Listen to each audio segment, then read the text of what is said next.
मुलाकात में आप सभी का स्वागत है। हमारे साथ आज मौजूद है खास मेहमान, लाखों दिलों की धड़कन अभिजीत सावंत। अभिजीत, स्वागत है आपका दिले समाचार की खास मुलाकात में। Thank you so much, thank you. Okay Abhijit, सबसे पहले देखिए सवाल जो रहेगा वो ये है कि जब हम बात करते हैं अभिजीत सावंत, रियलिटी शो को देखते हुए जब हम बात करते हैं, क्योंकि कई नाम ऐसे होते हैं जो विनर होने के बाद भी सिर्फ गूगल सर्च के अंदर रह जाते हैं, लेकिन अभिजीत सावंत ऐसा नाम है जब हम सोचते हैं कोई ब्लर नहीं होता, भैया वो अभिजीत सावंत है जो विनर है 2005 के इंडियन आइडल के। तो कैसा लगता है? हाँ, बहुत बहुत बड़ी चीज है ये। मतलब मैं भी कभी कभी सोचता हूँ इस चीज के बारे में, तो मुझे भी बहुत अचंभा होता है, क्योंकि जब करियर शुरू किया था या कुछ करना भी था करियर में, तो यही सोचा था कि बस एक अच्छा एक स्टेज मिले, म्यूजिक कर पाए पूरी लाइफ तक और उससे आमदनी हो अच्छे से। कभी ये नहीं सोचा था कि नाम इतना बड़ा हो जाएगा कि मतलब एक टाइम एक बात कहे तो मतलब इतिहास में ही दर्ज हो जाएगा ये।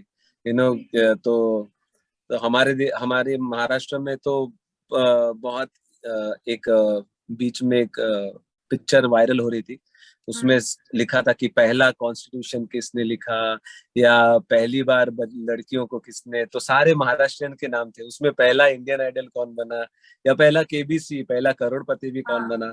तो ये तो एक मतलब ये एक हिस्टोरिकल चीज है। तो कभी सोच के बहुत अच्छा भी लगता है और एक रिस्पॉन्सिबिलिटी भी फील होती है, जिसके वजन के तले मैं दबते जा रहा हूँ। बट है ये। एक और देखिए, जब इंडियन आइडल का सफर आपका शुरू हुआ तो वो टाइम पीरियड कितना स्ट्रगल टाइम पीरियड रहा था इंडियन आइडल में आने के बाद, जब आप धीरे धीरे आगे बढ़ते जा रहे थे? इंडियन आइडल से पहले की बात कर रहे हैं आप? इंडियन आइडल के टाइम पीरियड की, जब आप आए वहां पर भीड़ वाली लाइन में खड़े हुए थे हाँ, आप, अच्छा। तब वो दिन। वो तभी तो एक अलग ही एक्सपीरियंस था, क्योंकि पहली बात तो क्योंकि तभी ऐसा था कि हम लोग सभी ज्यादातर बार कोई भी कंपटीशन हो, क्योंकि म्यूजिक में था ही, सिंगर तो बनना ही था, तो कोई भी कंपटीशन हो हम लोग पहुंच जाते थे। एक 10-15 लोग, 20 लोग हैं ऐसे मुंबई के, जो आपको मतलब हर कंपटीशन में दिख ही जाते थे, क्योंकि तभी तभी क्या मौके कम हुआ करते थे। कोई सोशल मीडिया जैसा प्लेटफॉर्म नहीं था, यूट्यूब ऐसा कुछ था नहीं। तो अगर आपको कहीं नाम करना है तो एक तो स्ट्रगल करना पड़ता था फिल्मों के लिए। तो ये जो एक नया रास्ता खुला था जो मतलब रियलिटी शो का, तो वो तो हम लोग सब जाते थे। तो मैं भी वैसे ही एक दिन हम लोग सभी लाइन में थे। हम लोग कभी ये नहीं सोचा था कि ये शो इतना बड़ा हो जाएगा। और तब बहुत ही मजेदार टाइम था, मतलब कुछ इतना टेंशन नहीं था किसी चीज का कि सिलेक्ट होने का प्रेशर वेशर ऐसा भी नहीं था। जस्ट हम लोग आगे बढ़ते गए। आगे जी, बढ़ते रहे। हाँ, बस आगे बढ़ते रहे। मतलब पर इतना था कि कंपटीशन में अगर पार्ट लेना है तो सारी चीजें एकदम अच्छी करनी है। तो मतलब जो गाना गाना है वो भी एक अच्छा ही रहना चाहिए, और इन सारी चीजों के बारे में एक प्रॉपर एजुकेशन के साथ ही बढ़ना था मुझे। जी अभिजीत, एक और सवाल मेरा है कि जब म्यूजिक की बात की है, एक तो मैंने आपका इंटरव्यू देखा था जिसमें आपने बताया था कि 600 रुपए में आपने पहली नौकरी की थी, और वहां पर मजा इसलिए आता था क्योंकि आप गाने सुनते रहते थे। कुछ वो किस्सा साझा करेंगे? हाँ, मैं एक्चुअली एक कैसेट की दुकान थी वो। ऐसे कैसेट्स की मतलब तो आज के बच्चों को इतना पता नहीं होगा कैसेट्स कैसे मुझे होते हैं। पता है। बट पहले, हाँ, पहले हम लोग के टाइम में तो वो कैसेट्स हुआ करते थे जो हम लोग खरीदते थे, या सीडीज हुआ करती थी। हाँ हाँ हाँ। तो सीडीज बिकते थी। तो ऐसे एक छोटी सी एक टपरी जैसी, पान टपरी जो होती है ना, एक पान वाले की दुकान होती है छोटी सी, जहाँ पर एक आदमी पान वाला ही बैठ सकता है, इतनी जगह होती है। तो वैसे ही एक टपरी थी, एक जो छोटी सी दुकान थी जहां पर मैं काम करता था। बट खुशी इस बात की तभी यही थी कि गाने सुनने को मिलते थे, क्योंकि जो मेन ओनर था वो सुबह दुकान खोल के वो फिर चला जाता था अपने काम पे, क्योंकि वो पार्ट टाइम, उसने भी पार्ट टाइम किया था ये, अच्छा। दुकान खोल के रखी थी। तो फिर मैं बैठता था पूरे दिन भर, और फिर मेरे साथ कोई रहता नहीं तो मैं अकेले अपने गाने लगाता था, क्योंकि कल्चर तभी ये भी था कि जो भी कैसेट्स की दुकान हुआ करती थी या जो भी सीडीज गाने ये म्यूजिक बेचने की दुकान हुआ करती थी, वो हमेशा एक बाहर स्पीकर रखती थी और अपना कोई भी उस टाइम का हिट एल्बम चलाते रहते थे। हम्म। जैसे आजकल आप बहुत सारे विजय सेल्स या जो टीवी बेचते हैं हाँ हाँ या हाँ हाँ, इलेक्ट्रॉनिक की दुकानें होती है, तो टीवी पे वो मैच लगा के रख देते हैं बाहर बिल्कुल डिस्प्ले पे। बिल्कुल। हम्म। हाँ, तो लोग जैसे आते जाते देखते रहते कि टीवी पे कुछ चल रहा है। उसी तरह से गानों का वो एक टाइम था कि गाने लगा के हम लोग बैठ जाते थे दुकान में। हाँ तो वो एक सीन था। और तो वो उस चीज में क्या होता था कि गाने सुनने बहुत मिलते थे। हाँ तो हाँ कई सारे, और कोई भी कैसेट निकाल लो, क्योंकि सारा जो पीछे सारे जो कैसेट्स हुआ करते थे वो सारी हाँ। नई थी, तो जी खरीदने की जरूरत नहीं पड़ती थी। जी जो जी जो कैसेट सुननी है वो आप निकाल लो, लगा लो, और जी। लोगों को भी सुनाओ और खुद भी सुनो। अच्छा, ये तो, आपकी तो ये दुकान, बहुत। आपके जो शॉप थी जी। जहाँ पर आप जॉब करते थे, वहां पे मैंने ये भी सुना था कि पॉल्यूशन ज्यादा रहता था, कि मुंह काला वगैरह हो जाता, धूल रहती थी ज्यादा। हाँ, एक्चुअली मतलब वहां पे क्या था कि वो एक मेन हाईवे पे दुकान थी वो, और हाँ इंडस्ट्रियलिस्ट एरिया था। तो इतनी धूल हुआ करती थी कि मतलब आप थोड़ी देर बाद अगर कपड़े देखे, अगर शर्ट पहना है व्हाइट कलर का तो मैला हो जाएगा, पूरा कलर चेंज हो जाएगा। या हम्म, कभी कभी रियलाइज होता है कि दांतों पे इतना इतना इतना कार्बन डाइऑक्साइड जमा हो गया वो हाँ धुएं का, तो दांत काले पड़ रहे हैं इस तरह से। हाँ। हाँ, तो ये था, ये एक अलग ही चीज थी मतलब। क्योंकि वैसे मैं देखा जाए तो मैं, मेरा जो बैकग्राउंड भी रहा है, मैं जिस फैमिली से आता हूँ वो एक बहुत अच्छा मिडिल क्लास फैमिली, बहुत ही सोबर अच्छे खासे घर में। हम लोग भले धारावी में रहते थे बट घर बहुत अच्छा था। अच्छा। 1 BHK छोटा घर था, लेकिन हम्म, कॉलोनी जो थी वो कॉलोनी, जो एक कल्चर था वो बहुत अच्छा था। हम लोग अच्छा। कहीं उतने एक लोअर मिडिल क्लास में नहीं आते थे।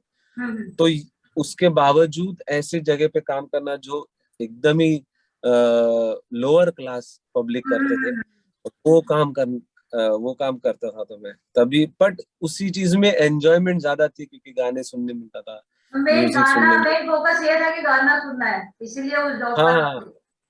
हाँ, इस मेन फोकस ये रहता था कि म्यूजिक इर्द गिर्द रहे, हाँ हाँ और सुनने ज्यादा मिले, क्योंकि घर में भी इतना ज्यादा देखा जाए तो टेप रिकॉर्डर्स होते थे, लेकिन एक आधा हुआ। और मम्मी का पूरा दिन का टीवी चलता था, तो ज्यादातर टाइम आपको सुनने नहीं मिलता था म्यूजिक। हम्म। और ये, और घर में मेरे ऐसा कोई कल्चर भी नहीं था कि कई बार होता है कि आप सुनते हो स्टोरीज, तो मेरे पिताजी सिंगर थे या मेरे मम्मी हाँ सिंगर है, उन्होंने मुझे प्रेरित किया, ऐसा कोई एक कल्चर होता है हमेशा। हाँ हाँ हाँ बट हाँ। मेरे साथ ऐसा कुछ था ही नहीं, मैंने ही कुछ डिसीजन लिया था क्योंकि मेरे अंकल सिंगर थे। हम्म। तो तो वो एक किस्सा है उस टाइम में, ऐसा जी, इस तरह आपने से। एक इंटरव्यू में कहा भी था, आप अपने अंकल के साथ जाते थे और तभी आपको सिंगिंग का, एक स्कूल का भी आपने किस्सा बताया था, कुछ साझा करेंगे उसके बारे में? जब आप स्कूल में पार्टिसिपेट करने गए थे और आपने फिर सोलो पार्टिसिपेशन में आपको सेलेक्ट किया गया था। हाँ, मैं स्कूल में एक्चुअली, मेरी जो सिंगिंग की जर्नी है वही ऐसे शुरू हुई कि मैं ऐसे थोड़ा बहुत स्कूल में थोड़ा शौकिया गाता था, या घर मतलब कई सोसाइटी में गा दिया, या कोई फंक्शन है सोसाइटी का तो उधर गा दिया, तो इतना सीरियस था नहीं म्यूजिक, क्योंकि म्यूजिक रगों में था, क्योंकि अंकल सीखते थे। हम्म। तो उनके साथ बैठ के हम लोग मैं सीखता था ऐसे। तो तो इसीलिए थोड़ा बहुत म्यूजिक में ही था।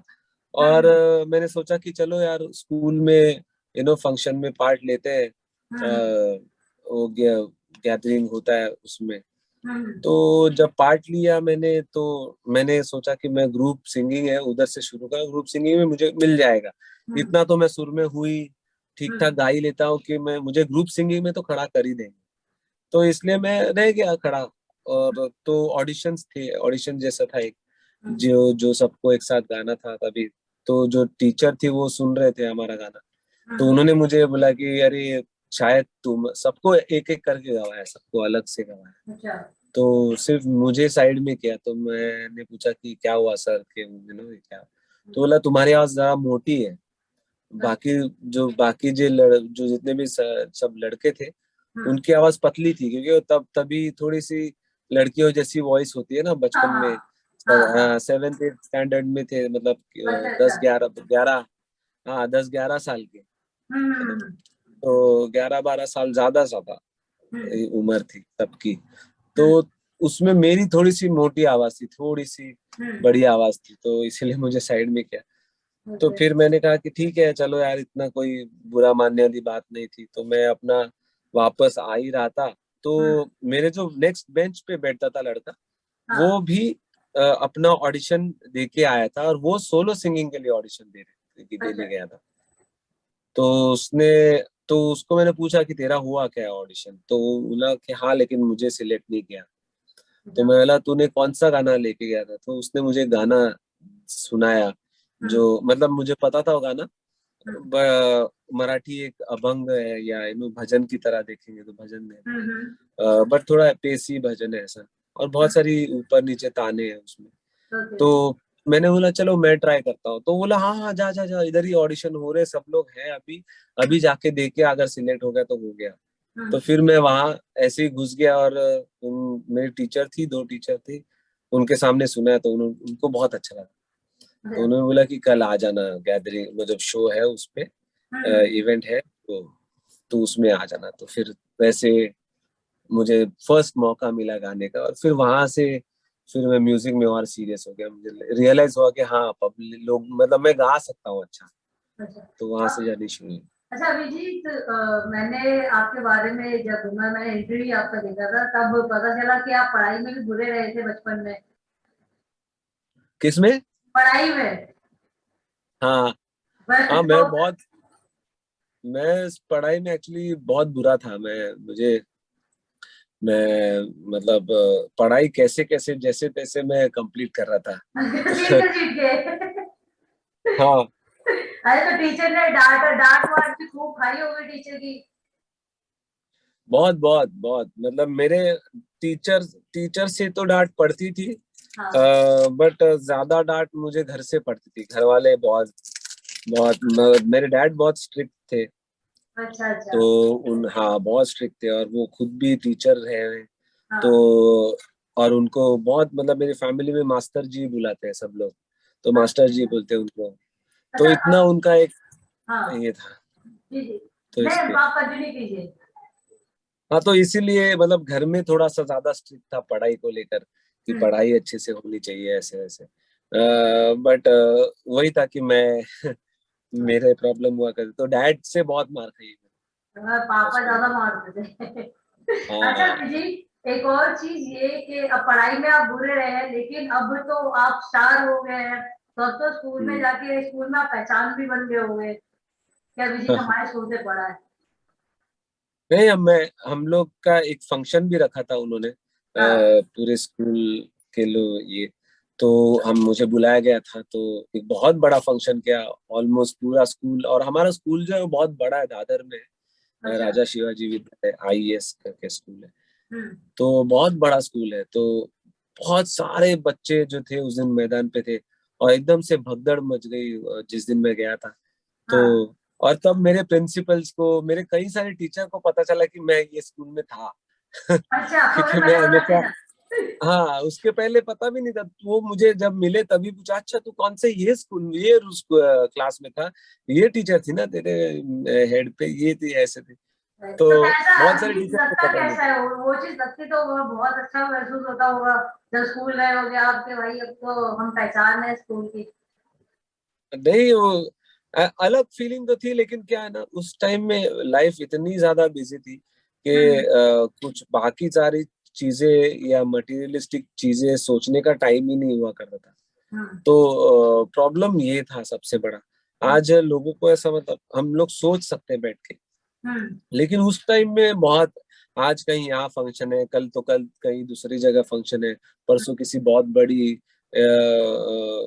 हस्ती से मीटिंग है, तो हम्म परसों कहीं कुछ शूटिंग है, इस तरह से शेड्यूल इतना मतलब इतना पैक हुआ करता था।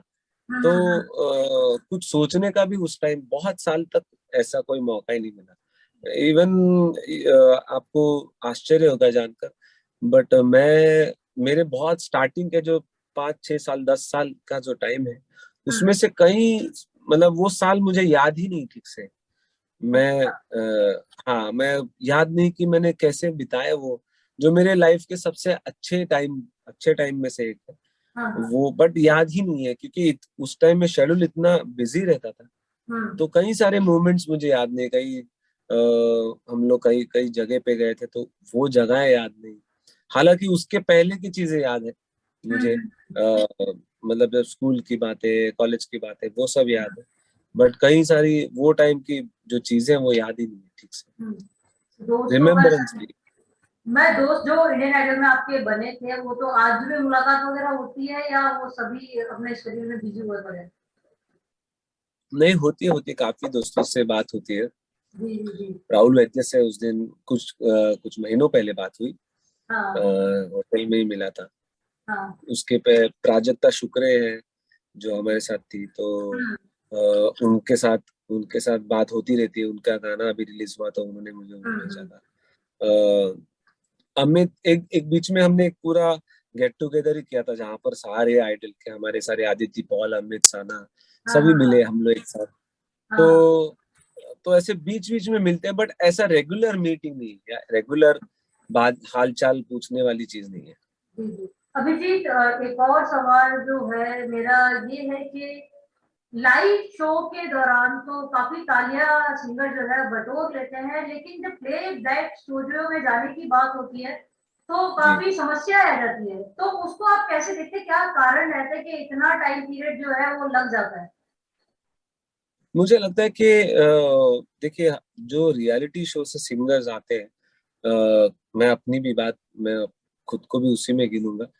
तो हम लोगों की ट्रेनिंग जो है वो, जो मेन ट्रेनिंग हुआ करती थी वो हुई हुई है ज्यादातर सिंगरों की। क्लासिकल ट्रेनिंग हो कहिए आप, जो एग्जाम है वो नहीं दिया हुआ है, लेकिन ये सारी चीजें हुई है। फिर बाद में और जब आइडल होने के बाद या ऐसा कोई शो होने के बाद डायरेक्ट आप उनको माइक पे खड़ा करते हैं, बट माइक का एक सेंसिबिलिटी, अंडरस्टैंडिंग, उस पे कैसे गाने का एक तरीका है, उसको प्रोजेक्शन कैसे करना, वो बहुत अलग है। तो कहीं आप दूसरे सिंगर्स देखें जो आहिस्ता आहिस्ता स्ट्रगल करके आते हैं, उनका उनकी जर्नी ऐसे शुरू होती है कि पहले स्ट्रगल करेंगे, फिर एक आधा गाना मिलेगा माइक के सामने, फिर उससे और एक आधा गाना मिलेगा, फिर कई सारे ऐसे स्क्रैचेस गाएंगे जो रिजेक्ट होते रहते हैं, जी रिजेक्ट, और फिर आहिस्ता आहिस्ता उनको गाने मिलने लगते हैं। तो तब तक जब उनका मेन सॉन्ग या बड़े गाने मिलने शुरू होते हैं, तब तक उनकी एक बहुत अच्छी ट्रेनिंग हुई रहती है ये रिकॉर्डिंग माइक के लिए। और हमारी वो ट्रेनिंग नहीं हुई होती है। तो हमारी ट्रेनिंग वो आफ्टर इंजीनियरिंग होना शुरू होती है। पर हमारे देश में एक हाँ, मतलब हम सभी को ऐसा लगता है कि भाई इंडियन आइडल बन गया या कोई रियलिटी शो जीत गया तो अभी वो प्लेबैक सिंगिंग नहीं करना चाहिए। बट वैसा है नहीं है, मतलब आप मान लीजिए एक क्रिकेटर को आईपीएल खेलने का मौका तो मिल गया बिकॉज वो फॉर्मेट छोटा है, ये सब कुछ है, बट टेस्ट खेलने के लिए उसको और टाइम निकालना पड़ेगा। You can't expect from that same player to play test also very good. तो प्रॉब्लम ये होती है, हम लोग यहाँ पर म्यूजिक में ये सोचते हैं कि नहीं नहीं, इसने ये अच्छा किया तो वो भी अच्छा करेगा, तो अच्छा, उसके लिए आज जी जी। एक चीज आपने बोली थी इंटरव्यू में ही, आपने शायद बोला था कि टैलेंट दिखाने का वक्त जो होता है वो बाद में आता है और एक समय तब तक दोस्ती यारी बढ़ाने में इंडस्ट्री में लग जाता है। कुछ कुछ चीज को डिफाइन करेंगे मैं? हाँ, जैसे हम उसको स्ट्रगल ही कहते हैं हमारी भाषा में जो है। हाँ। सभी यहाँ पर हर कोई सिंगर को आप पूछेंगे तो बोलेगा कि हम मैंने स्ट्रगल किया है। तो स्ट्रगल मतलब यही होता है मोस्टली कि आपको आपको स्टूडियो, तभी तो ऐसा हुआ करता था कि स्टूडियोज के बाहर जाना बैठना पड़ता था। कहीं स्टूडियोज की कैंटीन, कॉमन कैंटीन हुआ करते थे, तो हम लोग सारे सिंगर्स कोई ना कोई ऐसे जाके वहां बैठते थे, या किसी नए म्यूजिक डायरेक्टर से एक दोस्ती यारी बढ़ा ली, दोस्त बन गए, आहिस्ता आहिस्ता उसके साथ एक आधा गाना गा दिया, उसने कहीं छोटा मोटा मौका दे दिया, या स्टूडियो के बाहर ऐसे मिलते हुए कोई बड़ा म्यूजिक डायरेक्टर को गाना सुना दिया अपने यहाँ। इस तरह से जर्नी शुरू होती है। तो हर चीज पाने के लिए जो है, उसको उस तरह से बिल्डअप होने के लिए जरूरी है कि अच्छा एक रैपो हो, अच्छी अच्छी एक अंडरस्टैंडिंग हो म्यूजिक डायरेक्टरों के साथ। और वो बनाने के लिए एक दोस्ती यारी बनानी पड़ती है। ऐसा कोई नहीं कि इसमें कोई बुरी बात है या कोई नेगेटिव बात, बट ये उस तरह से जैसे कि आप अगर किसी को जॉब चाहिए आपको कोई किसी कंपनी में, तो वहां पर एक एप्लीकेशन निकलती है कि भाई जॉब चाहिए। आप अपनी डिग्रियां और सर्टिफिकेट्स लेके जाते हो और अप्लाई करते हो, और आपको जॉब मिलती है तो मिलती है, नहीं मिलती नहीं मिलती। पर यहाँ पर ऐसे नहीं होता। ये इंडस्ट्री में कोई इस तरह से रूल नहीं है, कोई उस तरह से सिस्टम नहीं है कि हाँ अच्छा, अरे आप या इंडियन आइडल से आए हो तो आपको ठीक है, आप हम बुलाएंगे गाना गाने, तो आपको कोई ग्रेड है, ऐसा कुछ नहीं है। तो उसी वजह से यहाँ पर एक साथ साथ का रिलेशन बहुत मायने रखता है, एक कंफर्ट जोन बहुत मायने रखता है, और वो बनाते बनाते बहुत साल निकल जाता है। कहीं ना कहीं ये होता है कि लोगों के दिमाग में यही चीज सेट होती है कि भैया ये तो रियलिटी शो के अंदर आ गया है और उसके बाद भी इसे गाना नहीं मिला। और अगर किसी को सॉन्ग मिल जाता है तो कहते हैं इसे तो मिलना ही था क्योंकि ये बन चुका है, तो कॉन्टेक्ट हो गया है। जी जी कुछ चीज हाँ, ये जो जो गाने जिनको गाने मिलते भी है या जिनको गाने नहीं भी मिलते, उसमें बहुत ज्यादा इन दो चीजों का ये दो चीजें वो सबसे इम्पोर्टेंट होती है। एक तो आप कितने अच्छे से आप कितने अच्छे से घुल मिल जाते हो, कितने अच्छे से बात बात करके आप एक रिलेशन मेंटेन करते हो। और दूसरा आपकी आपकी गायकी है, आपकी मेहनत है, या आप कितने मेहनती हो, आप कितना अच्छा गाते हो। और तीसरा मुझे लगता है कि वॉइस क्वालिटी है। वॉइस क्वालिटी एक बहुत इम्पोर्टेंट होती है हमारे देश में। तो ये तीन चीजें जो सबसे इम्पोर्टेंट होती है, उसमें से सबसे पहले मुझे लगता है कि कहीं ना कहीं वो आइस ब्रेक करने के लिए, आप भले कितने भी अच्छे सिंगर हो, कितना भी अच्छा गाते हो, बट आपको ब्रेक थ्रू मिलना और वो पॉजिटिविटी आपके खुद के बारे में बढ़ाना, ये बहुत अलग चीज है। क्योंकि वहां पर कोई ग्रेड्स नहीं है, कोई नंबर्स नहीं है। इसको मैथ्स में इतने मिले थे भाई, इसको साइंस में इतने मिले तो अच्छा ये साइंस में जाएगा। वैसे आर्ट में कोई नंबर्स नहीं है। मैं आपको ये नहीं, अच्छा ये इसके गाने के इसके 100 में से 100 मार्क्स है तो ये अच्छा ही गाता हूँ, ऐसा कोई फटा है नहीं। तो इसलिए उसको रैपो बनाने में टाइम लग जाता है, और वो एक अलग अलग सिस्टम है। अच्छा अभिजीत, आप सिंगर हैं, अब सभी ये भी जानना चाहेंगे कि आपका फेवरेट सिंगर कौन है? मेरे अभी जैसे जैसे वक्त बदलता है तो वैसे वैसे कुछ चीजें जरूर बदलती है, कुछ सिंगरों के नाम जरूर बदलते हैं, फेवरेट चीजों के बारे में भी बदलाव आते हैं। बट एक जो कांस्टेंट रहे हैं वो किशोर दा है। किशोर कुमार जो है वो मेरे ऑल टाइम फेवरेट सिंगर रहे हैं, और आज भी है। Lata Mangeshkar ji all time favourite singer. अच्छा अभिजीत, अब जाने का समय हो गया, लेकिन जाते जाते आपसे एक रिक्वेस्ट है कि एक सॉन्ग आपका हो जाए डिलेड समाचार के ऑडियंस के लिए और आपके फैंस के लिए जो इंतजार कर रहे हैं, भैया अभिजीत की आवाज तो एक बार सुनने को मिल ही जाए हमें लाइव। चलो ये मेरा ही गाना मैं पेश करता हूँ यहाँ पर। मोहब्बतें लुटाऊंगा मैं, छेड़ के मन का साज साज फिर गाऊंगा, फिर सबके दिल को आज आज बहलाऊंगा, इस मंजर को इस पल को भूल ना पाऊंगा, मैं भूल से ना पाऊंगा। ओ कितना सुहाना सा ये अपना सफर है, आपकी दुआओं का सारा असर है, आपका है सब कुछ, आपको नजर है, आपकी इनायतों पे यार बार बार सर को मैं झुकाऊंगा, इस मंजर को इस पल को भूल ना पाऊंगा, मैं भूल से ना पाऊंगा।